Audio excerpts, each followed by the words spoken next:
Урматтуу фермерлер, сиздер үчүн жакшы жаңылык. Асыл тукум чарбаларды жана жасалма абыктандыруу пункттарды каттоо жана эсепке алуу боюнча бирдиктүү система иштелип чыкты. Бул системанын максаты сиз үйдөн туруп асыл тукум статус алууну кааласаңыз, арыз менен кайрылсаңыз болот. Бул системага кирүү үчүн Google'га Госплен Агрогов KG деп жазабыз.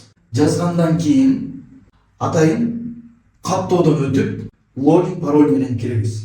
Бул каттоодон өтүүдө сиздин электрондук поштаңызга атайын сыр сөз керек. Ошол сыр сөздү жазуу менен киресиз. Бул системага кирдик. Системанын каттоого арыз берүү деген бөлүгүнө басабыз. Бул жерден сиз өзүңүздүн асыл тукум чарба боюнча районун, айылын жана даректери боюнча маалыматтарды толтурабыз.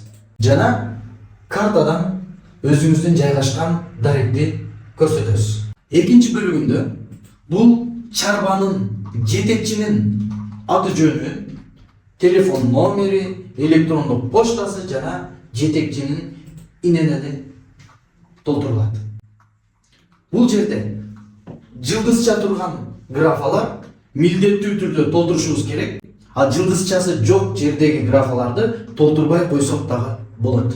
Андан кийинки бөлүктө сиздер чарбага тиешелүү жана малдарга тиешелүү документтерди ушул жерден жүктөйсүздөр. Сиздердин өтүнүүңүздөр келгенден кийин малдын сапатын кароо менен сиздерге асыл тукум статус алды деген электрондук сертификат берилет.